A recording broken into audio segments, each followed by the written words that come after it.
महत्वपूर्ण बात है कि मुद्दों से ध्यान भटकाना है या फिर जानबूझकर कोई ना कोई पॉइंट निकाल कर लाना है राहुल गांधी के खिलाफ और उसको लेकर एक पूरा एक प्रचारित करना है। भले ही उसमें अपनी भद्द पिट रही हो, अपनी जानकारी अपनी समझ पर लोग तरस खा रहे हो, लेकिन वो काम करना है चाहे जो वजह हो। लेकिन राहुल गांधी लेकिन एक बात और भी है अमलेंदु जी, ये सवाल आपसे है मेरा कि ऐसा नहीं है कि केवल मुद्दे भटकाना और सारी चीजें हैं, बहुत बड़ी टीस भी राहुल गांधी ने दी है निश्चित तौर पर। 2024 में जो 400 पार का एक नारा था, सपना था, ध्वस्त कर दिया और 240 पर ला दिया, तो यह बहुत बड़ी टीस भी है जिस राहुल गांधी को बदनाम करने में करोड़ों अरबों रुपए खर्च कर दिए गए सिर्फ इसलिए उनकी इमेज को खराब करने में। उस राहुल गांधी के एक अभियान ने इनको लाकर जो 400 पार का सपना था उस सपने को चकनाचूर कर दिया। तो ये टीस भी है निश्चित तौर पर। बिल्कुल समीर जी, ये टीस है और जबरदस्त तरीके से टीस। और टीस केवल यही नहीं है, टीस दो है समीर जी। और एक तो टीस ये है कि राहुल गांधी ने जो अपनी भारत जोड़ो यात्रा निकाली, उसने जो इनका नैरेटिव था जिसपे इन्होंने हजारों करोड़ रुपए खर्च किए थे, खुद राहुल गांधी ने कहा कि मेरी छवि खराब करने के लिए हजारों करोड़ रुपए भारतीय जनता पार्टी ने खर्च की, मैंने एक झटके में उस पर पानी फेर दिया। तो एक चीज तो ये है कि जो इतना खर्च किया गया था, जो पप्पू साबित करने की कोशिश थी, हालांकि मुझे लगता है ये पप्पू होना कोई बुरी बात नहीं है, बहुत अच्छी बात है। पप्पू प्यार से हम लोगों को कहा जाता है, किसी को जो बहुत निश्चल हृदय होता है, सौम्य हृदय का होता है, वो पप्पू होता है। तो भारतीय जनता पार्टी के अगर पप्पू नहीं होते हैं तो भारतीय जनता पार्टी की दिक्कत है भाई। उनके यहाँ दुष्ट प्रवृत्ति के लोग होते होंगे, कोई पप्पू नहीं होता होगा उनके यहाँ, तो इसलिए उन्हें दिक्कत होती है पप्पू से। तो बहरहाल तो पप्पू की छवि जो थी, जो बनाने की कोशिश की गई थी और जिसपे राहुल गांधी ने खुद कहा कि हजारों करोड़ रुपया खर्च किया गया, उसको एक तो ध्वस्त कर दिया। और उसका नतीजा समीर जी ये हुआ कि उसके बाद राहुल गांधी ने जिस तरीके से संविधान हाथ में लेकर और संविधान बचाने की बात कही, वो बात जन जन तक पहुंची और उसने भारतीय जनता पार्टी को 240 पे लाके पटक दिया। और अगर ईमानदारी से चुनाव हुआ होता तो शायद 140 पे ही था, जो कि हम लोग लगातार चुनाव के दौरान कह रहे थे कि अगर चुनाव स्वतंत्र, निष्पक्ष और पारदर्शी है तो 140 से ज्यादा सीटें नहीं आ रही हैं। और अब जिस तरीके से वोट चोरी के मुद्दे सब सामने आ रहे हैं, किस तरीके से क्या क्या गड़बड़ियां की गई, तो ऐसा थोड़ी है कि विधानसभा चुनाव में ही गड़बड़ियां की गई थी, लोकसभा चुनाव में भी वो गड़बड़ियां हुई होंगी। तो वो जब लोकसभा चुनाव में गड़बड़ियां हुई होंगी तो उसके नतीजे भी थोड़ा सा लाभ मिला, तो 140 से 240 पहुंच गए। लेकिन जो टीस है मन में वो यही है कि राहुल गांधी ने लाकर 240 पे पटक दिया, तो ये टीस बाबा उभर कर आती है। अब संबित पात्रा आ जाते हैं। अब तो खैर संबित पात्रा सांसद भी हैं, भाई जनता ने चुना है, तो कैसे कहा जाए कि वो क्या है क्या नहीं है। बहरहाल पार्टी के प्रवक्ता हैं और सत्तारूढ़ दल है भारत, मतलब 11 साल से जिसकी हुकूमत है केंद्र में। हाँ समझिए, थोड़ा सा में कद बढ़ गया है जब से सांसद चुने गए हैं, तो अब सुधांशु त्रिवेदी से थोड़ा कद ऊंचा हो गया है, क्योंकि सुधांशु त्रिवेदी जो है वो तो राज्यसभा से आते हैं, अब ये जनता से चुनकर आए तो थोड़ा कद थोड़ा ऊंचा हो गया है। तो अब इसलिए वो प्रेस कॉन्फ्रेंस करते हैं, अब टीवी डिबेट पे गालियां ना देते हैं ना खाते हैं, दोनों काम नहीं करते हैं। तो हालांकि हमारे मतलब कांग्रेस के कई प्रवक्तागण जो वो भी बेचारे बहुत परेशान रहते हैं कि संबित पात्रा से गालियां आज उन्होंने खाई ही नहीं और ना संबित पात्रा को कुछ गालियां दी, तो वो भी बेचारे परेशान रहते हैं। तो बहरहाल ये गालियां खाने और देने का है, तो एक ने प्रेस कॉन्फ्रेंस की तो दूसरे भी प्रेस कॉन्फ्रेंस करके गालियां वालियां अपना दे देवा दी। बात कायदे से भी कही जा सकती थी, लेकिन ठीक है, वो अपना ठीक है, जिसको जो करना है वो करे। लेकिन जो बीजेपी की टीस है समीर जी, ये असल में सिर्फ संबित पात्रा की टीस नहीं है, ये एलिगेशन संबित पात्रा के एलिगेशंस नहीं है। संबित पात्रा क्या है, स्वयं में कुछ भी नहीं है। संबित पात्रा को जब बीजेपी ने बैठाया अपनी डाइस पर और कहा कि आप प्रेस कॉन्फ्रेंस कीजिए, तो ये बात बीजेपी की तरफ से है, यानी नरेंद्र मोदी की तरफ से है, जेपी नड्डा की तरफ से, अमित शाह की तरफ से है। तो वो तो एक तरीके से कहा जाए कि कठपुतली है रंगमंच की, रंगमंच पे आए, कठपुतली जो चलाने वाला था उसने कठपुतली को चलाया, नचाया और संबित पात्रा ने अपना भाषण दिया, चले गए। तो ये सारी तैयारी यानी बीजेपी की तरफ से हमला बोला गया था। तो परेशानी बीजेपी को समीर जी है वो कुल मिलाकर के यही है। और आज भी राहुल गांधी देखिए रुक नहीं रहे हैं, इतने सारे उसके बाद भी आज भी अगर परेशानी भारतीय जनता पार्टी को है तो बीजेपी को जो है वो राहुल गांधी से ही है।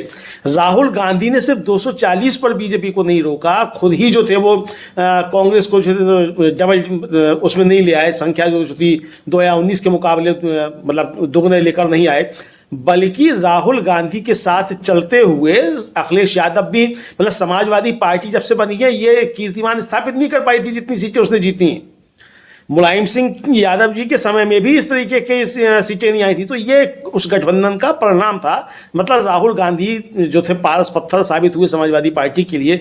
इसी तरीके से महाराष्ट्र में लोकसभा चुनाव में तो भारतीय जनता पार्टी को सारी परेशानी, समीर जी, आज भी यही है। तो ये उनकी अपनी एक बेचैनी है, तो इसलिए ये प्रहार किए गए। लेकिन अब जिस तरीके से मामले सब सामने आ रहे हैं, आखिर कब तक छुपा जाएगा इन आरोपों के पीछे? और सब राहुल गांधी यहाँ से कर रहे हो, वहां से कर रहे हैं, राहुल गांधी कहीं से कर रहे हो। आप तो समीर जी ये क्या, अच्छा अगर अब ये मान भी लिया जाए कि संबित पात्रा ने आज बीजेपी की तरफ से बातें रखी, वो आरोप सही है कि साहब वो दूसरे देशों से चल रहे हैं अकाउंट, बिल्कुल आपकी बात मान लेते हैं।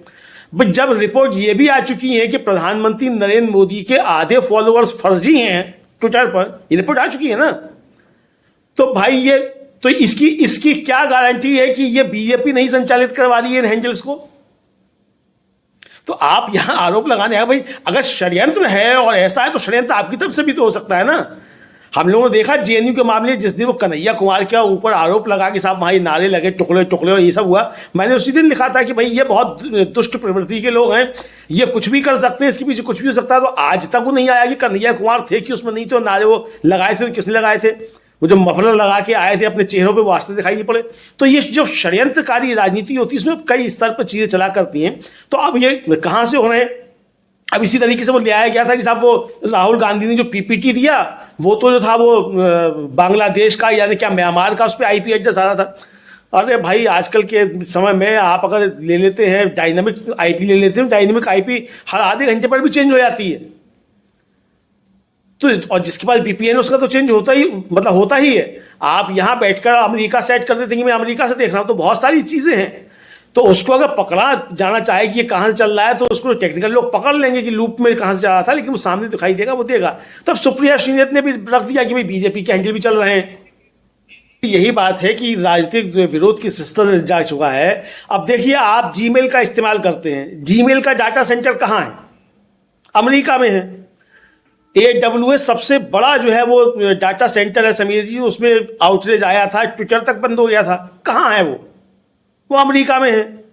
तो तमाम डाटा सेंटर्स बड़े जो हैं, जो बड़ी कंपनियां हैं, अब आप भले ही जो है जोहो पे ट्रांसफर कर दें अपने gov.in को सारे को, लेकिन वो उसके भी डाटा सेंटर यहाँ नहीं, उसके भी अमेरिका में ही है।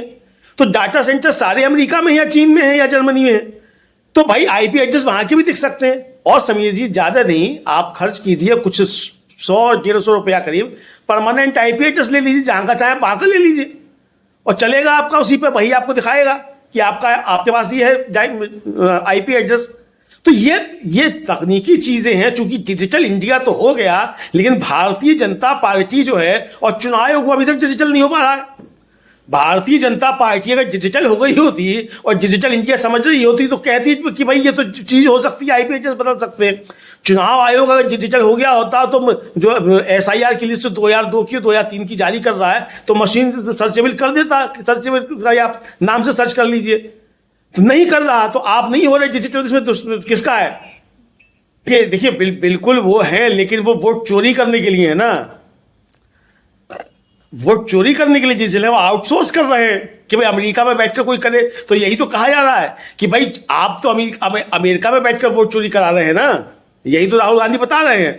तो आप जो भी आरोप लगा रहे हैं, तो भाई पहले खुद अपनी जगह ठीक हो लो, तब दूसरे की तरफ आरोप लगाओ। और इन आरोपों से कुछ होता नहीं कि साहब मेल कहां से चल रहा था, कि अकाउंट कहां से चल रहा है। अरे कहीं से चल रहा हो भाई, क्या दिक्कत है? आप बताइए कि आपसे जो सवाल पूछे जा रहे हैं उन सवालों के क्या भारतीय जनता पार्टी के पास कोई जवाब है?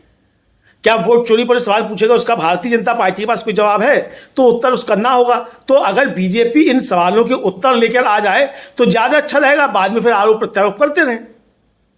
पूरी तरह से ये संविधान के प्रावधानों का उल्लंघन तो है ही, इसके जरिए पार्लियामेंट की शक्ति को खींचने की कोशिश की है हमारे मुख्य चुनाव आयुक्त ने, यानी चुनाव आयोग ने। और जजेस को, उसमें जिन 2 जजेस की बेंच थी, उनको काफी देर तक इस मुद्दे पर आपस में मशविरा करते रहे कि क्या कुछ है। और अभी अब सुनवाई इसकी फिर से होगी। बड़ा मुद्दा है एसआईआर को लेकर और लगातार हर जगह प्रदर्शन हो ही रहे हैं। बहुत सारी चीजें हैं कि कैसे चुनाव आयोग पार्लियामेंट से भी ऊपर, सुप्रीम कोर्ट से भी ऊपर होने की कोशिश कर रहा है। लेकिन अमलेंदु जी, इन सारी चीजों के बीच राष्ट्रभक्ति का, एक दूसरों की राष्ट्रभक्ति जांचना, राष्ट्रभक्ति का सर्टिफिकेट देना, अभी शायद कहा गया, मेरे ख्याल से शकील साहब ने ही कहा कि, या प्रफुल्ल जी ने कहा कि ये कौन सी, क्या ये परिवारवाद नहीं है? हाँ, ये परिवारवाद यानी उपेंद्र कुशवाहा वाला परिवारवाद, वो परिवारवाद नहीं है। परिवारवाद तब होता है जब उपेंद्र कुशवाहा वहां से निकलकर चले आएंगे दूसरी जगह, यानी दूसरे गठबंधन में चले आएंगे। भ्रष्टाचार वहां नहीं होता है। भ्रष्टाचार होता है जब कोई व्यक्ति वहां से निकलकर चला आएगा, और निकलकर चला आएगा, जितनी देर तक वो बाहर रहेगा उतनी देर तक ही वो भ्रष्ट रहेगा। जैसे ही फिर इधर आया इस गंगोत्री में, फिर यहां पर वो धुल जाता है। तो यहां हर चीज की, हर एक टर्म की यहां परिभाषा अलग अलग होती है और बदलती रहती है। लेकिन इन सब के बीच ये जो राष्ट्रभक्ति की का सर्टिफिकेट दूसरों को दिया जा रहा है, उसमें जय हिंद और वंदे मातरम, इन पर पाबंदी लगा देना संसद के भीतर सांसदों के लिए, ये क्या बता रहा है? ये कौन सी राष्ट्रभक्ति?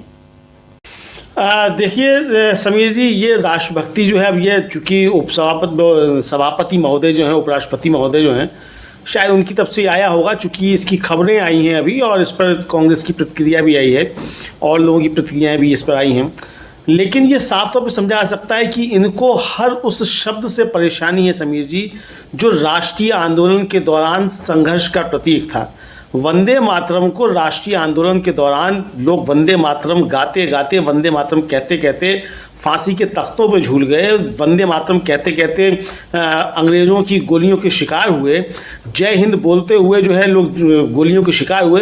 तो इन्हें हर उससे परेशानी है, चूँकि अब इनको लगता ये है कि अगर ये सब चीज़ें आगे बढ़ेंगी तो फिर सवाल पूछे जाएंगे कि भाई जब आज़ादी से पहले वंदे मातरम गाया जा रहा था, तब आरएसएस वंदे मातरम क्यों नहीं गा रहा था? ये पूछा जाएगा। तो इसका जवाब कहाँ से देंगे? क्या जवाब देंगे इसका कि भाई आपकी शाखाओं में आज भी वंदे मातरम क्यों नहीं गाया जाता है, वहाँ आप क्यों नमस्ते सदा वत्सले गाते हैं? तो ये भी तो सवाल पूछा जाएगा फिर। तो ये जो तो गनीमत है समीर जी, जब ये कहा है कि वंदे मातरम आप नहीं गा सकते, ये नहीं आया है कि आप नमस्ते सदा वत्सले गाएंगे, वरना ये भी लाया जा सकता है कि आप वंदे मातरम नहीं गाएंगे, नमस्ते सदा वत्सले गाएंगे। तो भाई ये कुछ भी कर सकते हैं। ये इस समय जो जिस दुनिया में घूम रहे हैं, जहाँ पे ये विचरण कर रहे हैं, वहाँ ये कुछ भी कर सकते हैं। तो ये भी कर सकते हैं, कल को पाबंदी लगा सकते हैं कि आप जनगण मन नहीं गाएंगे, उसी जगह नमस्ते सदा वत्सले गाइए, ये भी कर सकते हैं। तो ये कुछ भी कर सकते हैं। तो ये कुछ भी जो कर सकते हैं वो कुछ भी कर रहे हैं, जो समझ में आ रहा है उसको कर रहे हैं। लेकिन असली चिरंजीव बात यही है कि जब नेताजी सुभाष चंद्र बोस जय हिंद का नारा दे रहे थे, तुम मुझे खून दो मैं तुम्हें आज़ादी दूंगा का नारा दे रहे थे, उस समय हिंदू महासभा मुस्लिम लीग के साथ मिलकर सिंध में और बंगाल में मुस्लिम लीग के साथ मिलकर सरकार चला रही थी। डॉक्टर श्यामा प्रसाद मुखर्जी फजलुल हक मंत्रिमंडल में उप मुख्यमंत्री बने हुए थे। तो इसलिए नहीं बोल सकते जय हिंद, तो इसलिए अब जय हिंद मत बोलो, ये आदेश आ गया है। लेकिन अगर ये सब चीज़ें चलेंगी तो फिर सारे इतिहास के जो गले मुर्दे हैं वो सारे उखड़कर सामने आ जाएंगे। तो मुझे लगता है कि ऐसी चीज़ों से बचना चाहिए कि जिसके बाद आपका सारा कच्चा चिट्ठा जो है वो निकलकर सामने आने लग जाए। प्रधानमंत्री ने अभी 150वीं जयंती हुई आनंद मठ की जो थी, उस पर बड़ा लंबा चौड़ा भाषण दिया कि केवल 2 ही पैरे उसके लिए गए, पूरा पैरा नहीं लिया गया, विभाजन तो उसी दिन हो गया था। भाई ठीक है, आपकी बात मान ली कि उसी दिन विभाजन हो गया था, तो आरएसएस ने पूरा क्यों नहीं गाया आज तक वंदे मातरम? बताइए, क्या हिंदू महासभा की में गाया जाता है वंदे मातरम पूरा? क्या केशव कुंज में वंदे मातरम कभी गाया जाता है? चलिए आप जो राष्ट्रगान है वो राष्ट्रगीत है उसको मत गाइए, आप पूरा गा लीजिए। क्या आप गाते हैं पूरा? नहीं गाते हैं आप, तो बहुत सारे सवाल खड़े हो जाएंगे। तो ये एक तरीके से ये बताने की कोशिश कि हम देशभक्त हैं, बाकी सब जो है देशद्रोही हैं। अरे भाई अगर पूरा देश देशद्रोही है और आप ही अगर देशभक्त हैं तो ये तो 37% है। फिर आपने तो जो है कुल मिलाकर 63% को देशद्रोही घोषित कर दिया फिर तो, अगर आप ही देश है तो ये एक लंबी बहस का मसला है। लेकिन ये मुद्दे उठाते रहते हैं कुछ ना कुछ इस तरीके से। लेकिन आज सुप्रीम कोर्ट की एक महत्वपूर्ण टिप्पणी समीर जी आई, हम लोगों ने तो उसको लाइव किया। जब ये बताया गया, अभिषेक मनु सिंघवी ने बताया कि जो अनुच्छेद 327 है वो संविधान मतलब जो कानून बनाने की शक्तियाँ वो संसद को देता है, संसद के द्वारा बनाई हुई किसी संस्था को नहीं देता है। और उसके बाद काफ़ी देर तक मुझे लगता है कि शायद 7 या 8 मिनट तक दोनों जज साहिबान को मंत्रणा करनी पड़ी और उसके बाद ये टिप्पणी आई कि अगर SIR में कुछ नया किया जा रहा है, SIR नया किया जा रहा है, तो फिर इसको संवैधानिक तौर पर साबित करना होगा। ये टिप्पणी आई है समीर जी, और ये टिप्पणी छोटी मोटी टिप्पणी नहीं है। यानी अब बहस सही दिशा में जाएगी और अब बहस इस पे होगी कि जो SIR किया जा रहा है ये कराने का अधिकार भी चुनाव आयोग को है कि नहीं है। नियम आपने कैसे बना लिए, क्या संसद ने नियम बनाकर आपको दिए थे? और इस पर दिन में भी हम लोगों ने काफ़ी चर्चा की थी, जिन लोगों ने लाइव देखा होगा उन्हें मालूम होगा। दिन में हम लोगों ने चर्चा की थी कि कानून बनाएगी संसद, उसको एग्जीक्यूट करेंगे और उसकी समीक्षा कर सकता है सुप्रीम कोर्ट भी। सुप्रीम कोर्ट भी कानून नहीं बनाएगा, कानून नहीं बना सकता, और संविधान में सबकी शक्तियां निर्धारित की गई हैं।